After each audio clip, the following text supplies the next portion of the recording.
नमस्कार, UP history में आपका बहुत-बहुत स्वागत है। इसमें मौजूद है हम ब्रज क्षेत्र के करीब जो जिला पड़ता है डीग और डीग का जल महल।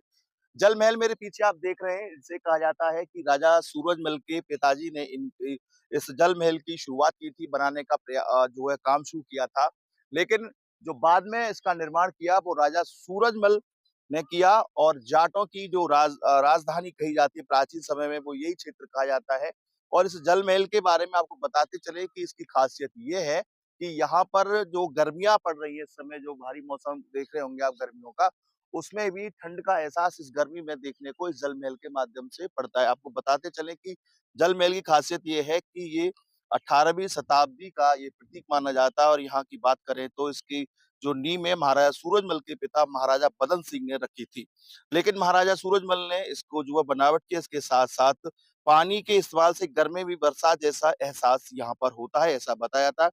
ग्रीष्मकालीन आवास या राजधानी के रूप में इसे पूर्व में पहचाना गया था और कहा जाता है कि इसकी जो भव्यता है 300 वर्ष पूर्व की भव्यता है और ये भी एक खासियत है, ये एक नमूना कह सकते हैं ये टेक्निकल कि यहाँ पर जो है बिना किसी बिजली के भारी संख्या में यहाँ पर जो है फव्वारे चलते हैं और यहाँ पर फव्वारा जो डीग का फव्वारे का जो महल है या कह सकते हैं जो मेला है वो आज भी लगता है वर्ष में एक बार। यहाँ पर जो है बहुत-बहुत बड़े जलाशय हैं जिनको जल महल कहा जाता है। आप देख सकते हैं जिस तरह से खिड़कियाँ हैं, ये रखी हुई राजा महाराजाओं के समय की यहाँ से जो है राजा महाराजे जो है नज़ारे लिया करते थे। आज यहाँ पर्यटन जो है सैलानी यहाँ घूमने आते हैं और इस जल महल का नज़ारा देखते हैं।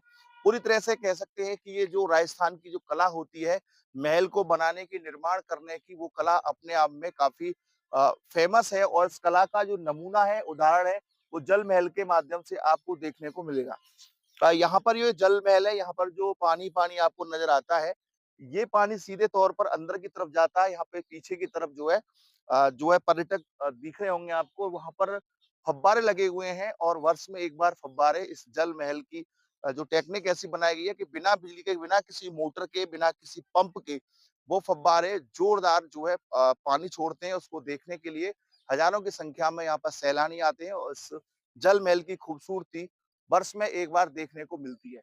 यही है वो कला जो हमारे हिंदुस्तान में ऐसी बनाई गई है जहाँ बिना बिजली के भी बहुत कुछ किया सकता है। हिंदुस्तान एक ऐसे कला और कलाकार और इंजीनियर्स का देश है जहाँ पर बिना बिजली के, बिना पानी के भी बहुत सी ऐसी चीज़ होती है जहाँ पर आप देखेंगे जयपुर की तरफ तो वहाँ ठंडी हवा यदि गर्मी भी होगी तो भी उन खिड़कियों के माध्यम से ठंडी हवा आती है। कुल मिलाकर के यूपी हिस्ट्री के माध्यम से आपने यूपी ठसक के माध्यम से देखा किस तरह से हमारे ब्रज क्षेत्र में ये कला आज भी देखने को मिलती है।